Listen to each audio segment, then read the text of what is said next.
بسم اللہ الرحمن الرحیم۔ شروع اللہ کے نام سے جو بڑا مہربان نہایت رحم والا ہے۔ الشیطان الرجیم بسم اللہ الرحمن الرحیم۔ لَتَجِدَنَّ أَشَدَّ النَّاسِ عَدَاوَةً لِلَّذِينَ آمَنُوا الْيَهُودَ وَالَّذِينَ أَشْرَكُوا۔ تمام قسم کی تعریفات و تسبیحات اللہ احکم الحاکمین کے لیے، جو پوری کائنات کا خالق و مالک ہے، حاجت روا مشکل کشا ہے، جو حی اور قیوم ہے، ذوالجلال والاکرام ہے، علی کل شیء قدیر ہے، فعال لما یرید ہے، جس کے علاوہ کوئی معبود برحق نہیں۔ لاکھوں کروڑوں درود و سلام اس ہستی اقدس و مقدس پر جن کا نام نامی، اسم گرامی محمد اکرم صلی اللہ علیہ وبارک وسلم ہے۔ وہ ذات مبارکہ مطہرہ جنہیں رب کائنات نے رحمت کائنات بنا کر بھیجا، اور جن کے ذریعے سے اہل کائنات کی رشد و ہدایت کا بندوبست فرمایا ہے۔ احباب ذی وقار، تاریخ عالم اس بات پر شاہد ہے کہ یہود و نصارہ نے دین اسلام اور اس کے حلقہ گوشوں کو کبھی بھی برداشت نہیں کیا ہے۔ ہر دور کے اندر ان دونوں قوموں نے اسلام اور قوم مسلم کو صفحہ ہستی سے حرف غلط کی طرح مٹانے کے لیے اپنی پوری قوت اور طاقت کو استعمال کیا، کوئی کسر باقی نہ چھوڑی۔ یہ قوم اپنے آپ کو تہذیب و تمدن والا کہلاتے ہیں۔ یہ قومیں اپنے آپ کو بڑا عادل سمجھتی ہیں، اپنے آپ کو مہذب سمجھتی ہیں۔ پوری دنیا میں یہ باور کروا رہے ہیں کہ ہم ہی امن کے اصل ذمہ دار ہیں، ہم ہی امن لانے والے ہیں، ہماری وجہ سے دنیا میں امن ہوگا۔ لیکن اگر تاریخ کے اوپر غور کیا جائے تو ان قوموں نے ہر دور کے اندر سوائے فساد فی الارض کے اور کوئی کام نہیں کیا۔ یہ قوم ہر دور کے اندر فساد فی الارض کی مرتکب رہی ہے۔ اپنے آپ کو عادل اور امن پسند کہنے والے ان کے امن کی حالت یہ ہے کہ اگر آپ غور کریں تو محسن انسانیت جناب محمد الرسول اللہ صلی اللہ علیہ وسلم جب کائنات کے اندر مبعوث ہوئے، دین کی دعوت دینا شروع کی، اس سے قبل کے حالات پڑھیں تو یہ یہود و نصارہ مشرکین کو یہ بات کہا کرتے تھے، جب بھی مشرکین ان کو مارتے، ان کو تنگ کرتے تو یہ کہا کرتے تھے کہ ہمارا ایک نبی آئے گا، دیکھنا اس کے ذریعے سے ہم تم سے جہاد کریں گے اور تم لوگوں کو شکست ہوگی۔ جب نبی علیہ الصلوۃ والسلام تشریف لے آئے، اب انہوں نے دیکھا کہ نبی صلی اللہ علیہ وسلم تو بنو اسماعیل سے آئے ہیں، اور یہود و نصارہ یہ تو بنو اسرائیل سے ہیں، اور نبی علیہ السلام بنو اسماعیل سے ہیں۔ لہذا جو لوگ پہلے کہتے تھے کہ ہم نبی صلی اللہ علیہ وسلم کے آنے کے بعد مشرکین سے لڑیں گے، وہ لوگ نبی علیہ الصلوۃ والسلام کے مخالف ہوں گے، اور جن کو کہتے تھے کہ ہم آپ کے ساتھ لڑیں گے، ان کے ساتھ مل کر نبی علیہ الصلوۃ والسلام کے خلاف سازشیں کرنے لگی، اور یہ قوم ایسی گر گئی کہ اس قوم نے محسن انسانیت جناب محمد الرسول اللہ صلی اللہ علیہ وسلم کو قتل کرنے کی نازیبا کوشش کی۔ بارہا یہ کوششیں کرتے رہے کہ کسی طریقے سے نبی صلی اللہ علیہ وسلم کو ختم کیا جائے، حالانکہ نبی علیہ الصلوۃ والسلام سے بڑھ کر عدل کرنے والا، انصاف کرنے والا کون ہو سکتا ہے؟ نبی علیہ الصلوۃ والسلام کی ذات تو وہ ذات ہے کہ وہ عدل کے ایسے پیکر تھے کہ اگر کوئی معاملہ دشمن کا بھی آ جاتا، اپنا اور بیگانہ دونوں کا معاملہ نبی علیہ السلام کے پاس آتا، اگر حق بات دشمن کے ساتھ جا رہی ہوتی تو نبی علیہ السلام دشمن کے لیے فیصلہ کر دیتے تھے، کیونکہ نبی علیہ السلام عدل کرتے تھے، حق کے اوپر چلنے والے تھے، کسی اپنے بیگانے کی تمیز کرنے والے نہیں تھے۔ ایسے محسن انسانیت کو، وہ محسن انسانیت جن کے بارے میں اللہ نے قرآن میں کہہ دیا رحمت للعالمین ہے، ہر ایک کے لیے رحمت ہے، ایسے نبی کو بھی انہوں نے شہید کرنے سے گریز نہ کیا۔ ایسی شرپسند، ایسی سائسی قوم یہ یہودیوں کی قوم ہے نمبر 1۔ اللہ تعالیٰ نے قرآن میں بھی کہا ہے لَتَجِدَنَّ أَشَدَّ النَّاسِ کہ اے نبی آپ لوگوں میں سے سب سے زیادہ جو سخت پائیں گے، سب سے زیادہ سخت عداوۃ للذین آمنوا الیہود، جو ایمان والوں کے سب سے زیادہ مخالف ہیں، سب سے زیادہ نفرت رکھنے والے ہیں، فرمایا وہ یہودی ہیں۔ یہودی سب سے زیادہ اسلام کی مخالفت کرنے والے، اسلام کو مٹانے والے ہیں۔ والذین اشرکوا، اور وہ لوگ ہیں جو شرک کرنے والے ہیں، مشرک ہیں، یہ سب سے بڑے دوسرے نمبر پر دشمن ہیں اسلام کی۔ اب دیکھیں یہودیوں نے، نصارہ نے ہر دور کے اندر یہی کیا ہے۔ آپ دیکھیں جنگ احزاب کے موقع پر اسلام کو مٹانے کے لیے پورا عالم اس وقت کا، سارا دشمن اس وقت کا اکٹھا ہو کر مدینے میں آ گیا تھا کہ اس ریاست کو ہم نے سوائے ہستی سے مٹانا ہے، یہاں پہ کسی مسلمان کا نام و نشان نہیں چھوڑیں گے، ختم کر دیں گے۔ یہ ایسی قوم ہے، سب دشمن ایک ہو جاتے ہیں جب بھی اسلام کی مخالفت کی باری آتی ہے۔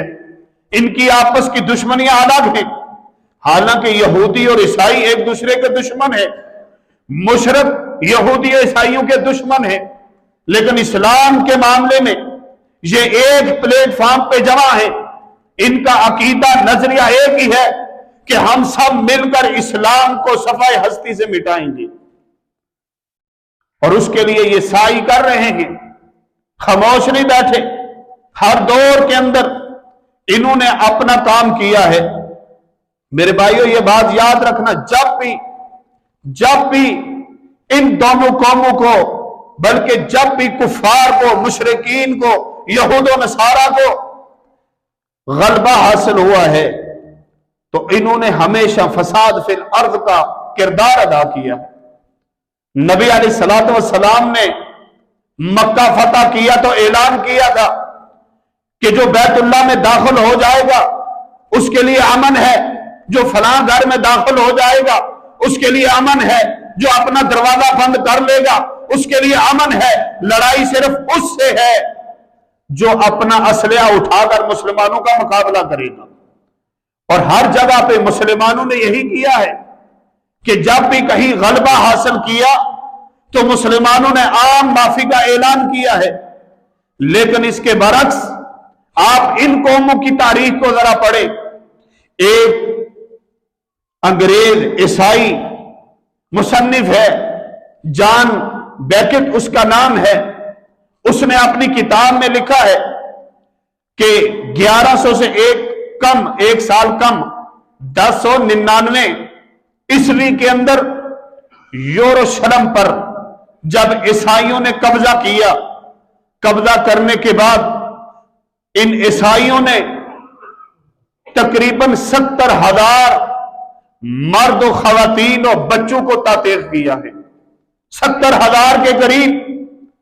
اور مصنف لکھتا ہے کہ آئینی شاہد نے یہ گواہی دی ہے کہ میں نے مسجد عمر کے اندر اپنی آنکھوں سے یہ بات دیکھی ہے کہ جو قتل کرنے والے سوار تھے ان کے گھوڑوں کی رکابوں تک اور جو سوار ہیں ان کے ٹخنوں تک خون پہنچا ہوا تھا، تالاب بنا ہوا تھا مسجد کا صحن مسلمانوں کے خون سے، جو انہوں نے مردوں، عورتوں اور طفلوں کو انہوں نے قتل کیا، شہید کیا، ان کے خون کی وجہ سے مسجد کا صحن تالاب بنا ہوا تھا۔ یہ اس ایک فتح کی بات ہوئی۔ دوسری فتح 1492 عیسوی میں انہوں نے جب اسلامی حکومت کو اسپین سے ختم کیا، اسلامی حکومت کا کلا کما ہو گیا، ان کی حکومت آئی تو 3 لاکھ کے قریب انہوں نے مسلمانوں کو جمع کیا، عدالت میں پیش کیا، اور تقریباً 30,000 کے قریب مسلمانوں کو انہوں نے پھانسی پہ چڑھایا، اور تقریباً 40,000 کے قریب انہوں نے مسلمانوں کو زندہ جلایا ہے۔ یہ ان کی تاریخ ہے۔ جب بھی انہوں نے غلبہ حاصل کیا ہے، انہوں نے مسلمانوں میں فساد پھیلایا، مسلمانوں کو شہید کیا، مسلمانوں کو ختم کرنے کی کوشش کی۔ اور آج بھی آپ دیکھ لیں کہ دشمن کا وار سب سے زیادہ کس پر ہے؟ وہ مسلمانوں کی نسل کشی کرنا چاہتے ہیں، مسلمانوں کو بچوں کو ختم کرنا چاہتے ہیں، وہ چاہتے ہیں کہ ان کی نسل آگے بڑھے ہی نہ۔ آج بھی دیکھ لیں منصوبہ بندی کے لیے کتنا پیسہ خرچ کر رہے ہیں کہ یہود و نصارہ مسلمانوں کے ذہنوں کو خراب کرنے کے لیے کہ منصوبہ بندی کرو، مسلمان نسل کو ختم کرو۔ یہ ساری ان کی تدابیر ہیں۔ یہ یہود کا ذہن، یہود ایسی سائنسی قوم ہے کہ یہ سامنے بہت کم آتے ہیں لیکن انڈر گراؤنڈ یہ بہت زیادہ سازشیں کرنے والے ہیں۔ ہر سازش کے اندر ان کا ہاتھ ہوتا ہے۔ انہوں نے ہر دور کے اندر یہ کام کیے، اور جھوٹی اور مکار یہ قوم ہے، اللہ کا مذاق اڑانے والے، رسول اللہ صلی اللہ علیہ وسلم کا مذاق اڑانے والے، جبریل امین کو اپنا دشمن سمجھنے والے یہ لوگ ہیں۔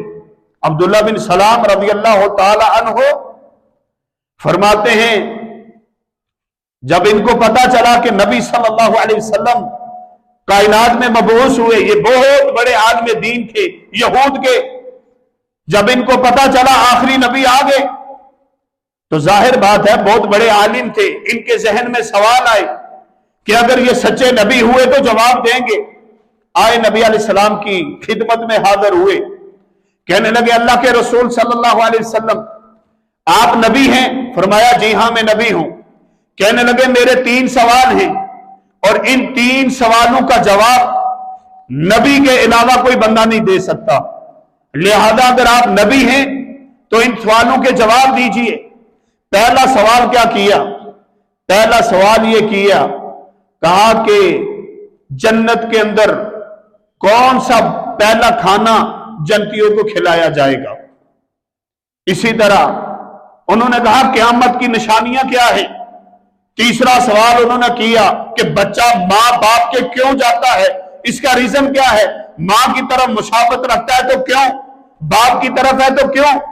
نبی علیہ السلام تھوڑی دیر خاموش ہوئے، پھر جواب دیا۔ پوچھا خاموش کیوں ہوئے؟ فرمایا مجھے جبریل نے یہ بات بتائی ہے تو میں نے جواب دیا ہے۔ تو آگے سے عبداللہ بن سلام کہتے ہیں کہ جبرائیل یہ تو یہود کا بہت بڑا دشمن ہے۔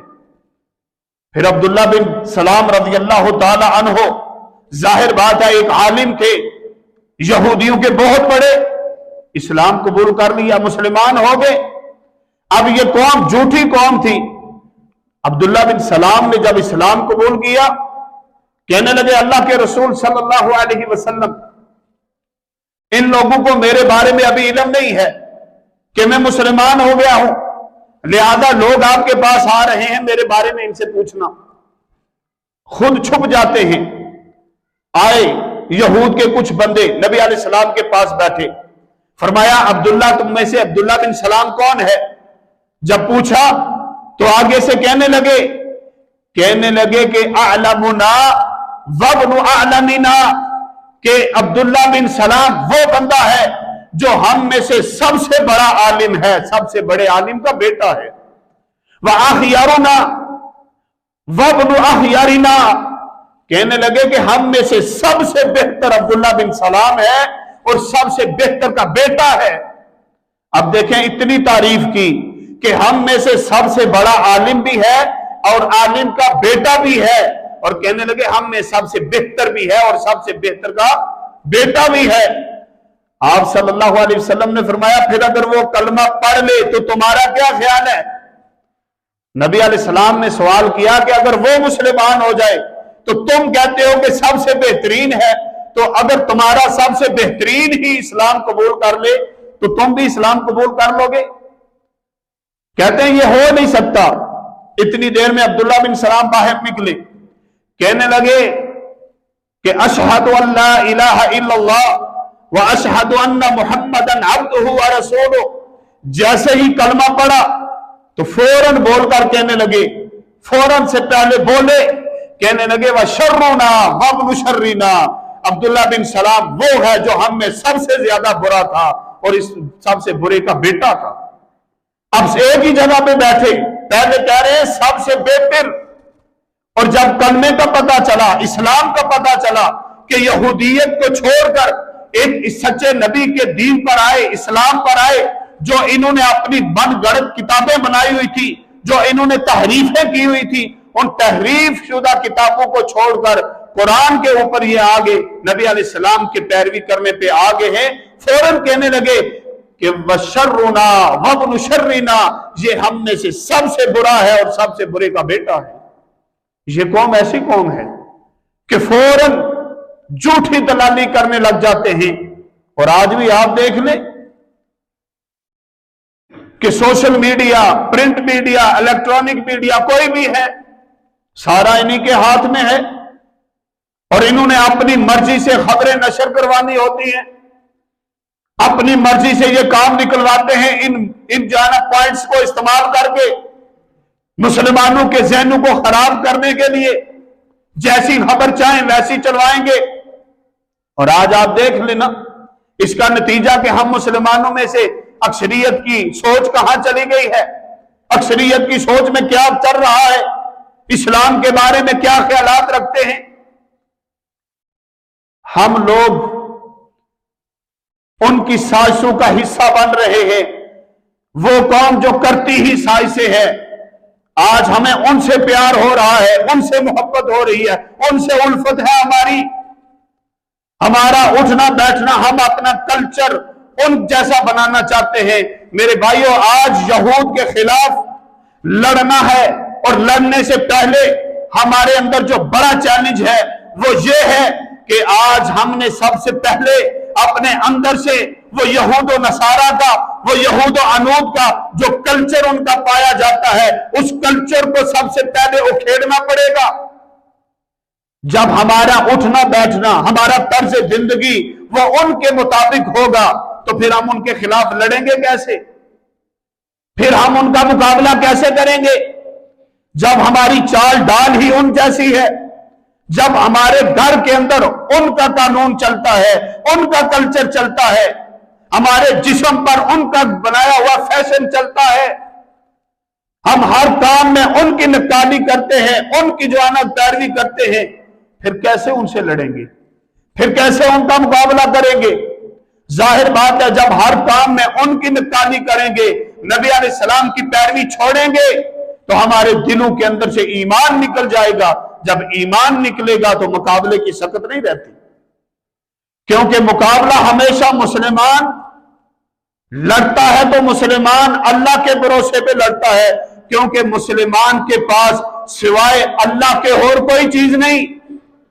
کوئی مسلمان اسلحے پہ بھروسہ نہیں کر سکتا، کوئی مسلمان تعداد پہ بھروسہ نہیں کر سکتا۔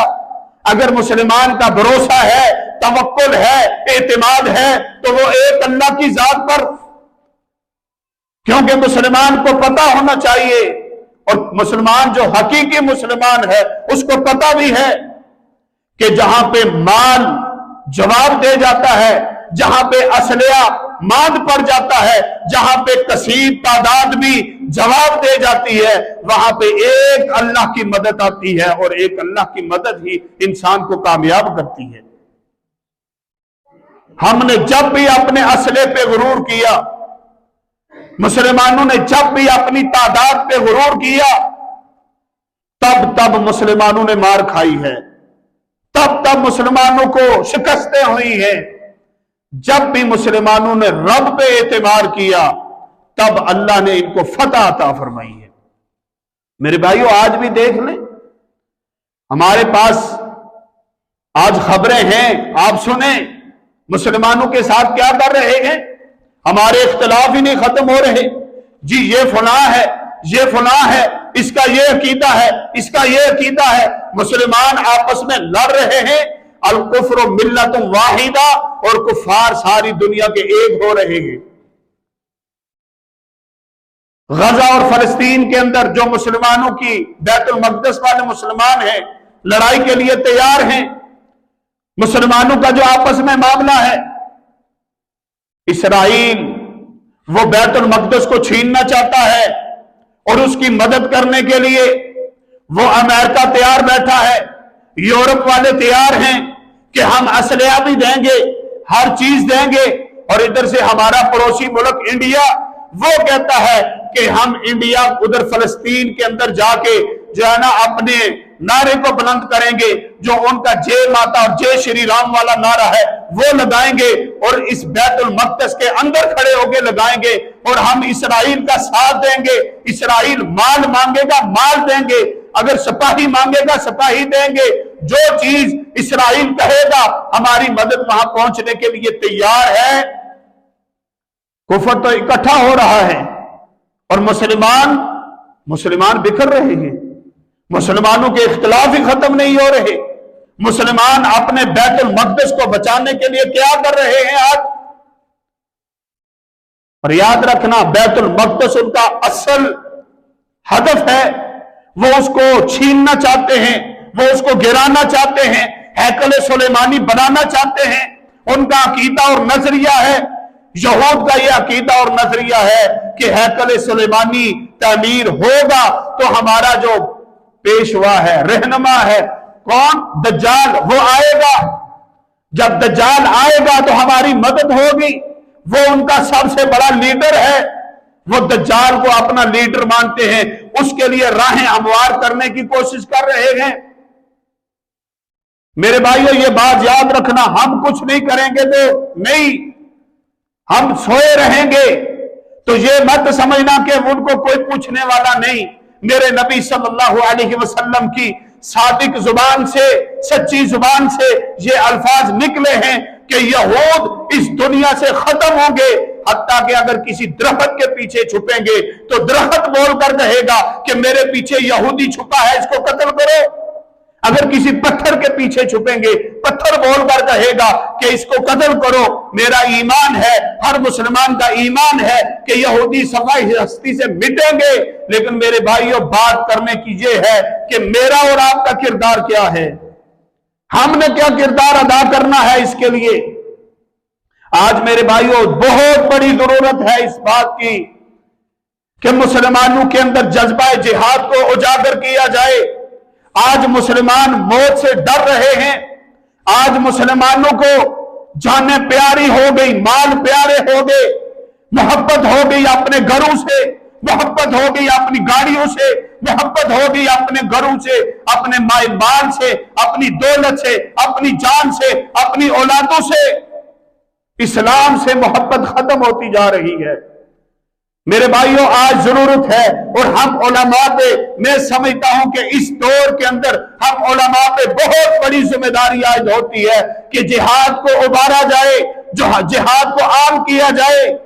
اور یہ بھی میں سمجھتا ہوں کہ آج کے دور کے اندر جہاد کی بات کرنے پر اٹھایا جاتا ہے، ان کو قتل کیا جاتا ہے، شہید کیا جاتا ہے، ان کے خلاف سازشیں ہوتی ہیں۔ کوئی بھی مجاہد ہے ختم نبوت کا دفاع کرنے والا، کوئی بھی مجاہد ہے صحابہ کا دفاع کرنے والا، کوئی بھی مجاہد ہے اسلام کی بات کرنے والا، کوئی بھی مجاہد ہے جو مسلمانوں کی عزت اور بلندی کی، اسلام کے غلبے کی بات کرتا ہے، اس کے اوپر قدغن لگائی جاتی ہے، اس کو نشانہ بنایا جاتا ہے، اس کے اوپر گولیاں چلائی جاتی ہیں۔ لیکن یہ بات یاد رکھنا کہ جو حق علماء ہیں ان کی ذمہ داری بنتی ہے کہ وہ اپنی جان کی پرواہ کیے بغیر وہ حق بات کو آگے پہنچاتے رہیں، اور آپ کا کام یہ بنتا ہے کہ علماء کا ساتھ دینا، علماء کے ساتھ چلنا، علماء جس طرف لگا رہے ہیں حق بات کی طرف اس کو قبول کرنا، اس کے مطابق چلنا، مال دینا، دولت دینا، بیٹے دینا، وقت دینا، اپنے آپ کو پیش کرنا۔ یہ بہت ہی مشکل دور جا رہا ہے۔ آج کے دور کے اندر غلبہ اسلام کی بات کرنا، مسجد اقصی کی آزادی کی بات کرنا، مقبوضہ کشمیر کی آزادی کی بات کرنا، یہ اپنی جان کے اوپر جانا قدغن لگانے کے برابر ہے۔ لیکن ڈرنے کی ضرورت نہیں ہے۔ انشاءاللہ اہل حق کبھی ڈرا نہیں کرتے، کیونکہ اہل حق کے ہاں دو رستے ہوتے ہیں کہ یا جیئیں گے تو غازی بن کر جیئیں گے، مریں گے تو شہید بن کر مریں گے۔ غازی بن کے پھر بھی کامیاب ہے، شہید ہو گے پھر بھی کامیاب ہے۔ ایک مسلمان کا عقیدہ ہے۔ اس لیے میرے بھائیوں، اپنے اندر سے، اپنے معاشرے سے یہ بات یاد رکھنا کہ اپنے معاشرے سے یہ کلچر سب سے پہلے ختم کریں جو یہود و نصارہ کا چل رہا ہے۔ ان کے جو ہے نا ساتھ دینے کے بجائے ان کی مخالفت کریں، جتنا ہو سکے ان کے پروڈکٹس کا بھی بائیکاٹ کریں، اپنی پوری کوشش کریں ان کے نقصان، مالی نقصان تاکہ ہو، کیونکہ جس کے ذریعے سے وہ مسلمانوں کو ذلیل کرنے کی کوشش کرتے ہیں وہ کام بھی کریں، اور اس کے ساتھ ساتھ اپنے گھروں کو اسلامی ماحول کی طرف لے کر آئے، اور جب خود آ جائیں تو آگے اس دعوت کو پھیلاتے جائیں تاکہ اسلام کی دعوت پوری دنیا میں پھیلے اور دنیا میں امن آئے۔ دنیا میں اسلام جب آئے گا تو دنیا میں سب لوگ، چاہے غیر مسلم ہے یا مسلم ہے، سارے امن اور سکون سے رہیں گے۔ اللہ تعالیٰ سے دعا ہے کہ اللہ تعالیٰ ہمیں صحیح معنوں میں حق بات کہنے کی اور اس کے اوپر چلنے کی توفیق عطا فرمائے۔ اللہ تعالیٰ ہمیں یہود و نصارہ کی شر انگیزیوں سے بچنے کی ہمت اور طاقت عطا فرمائے۔ وما علینا الا البلاغ المبین۔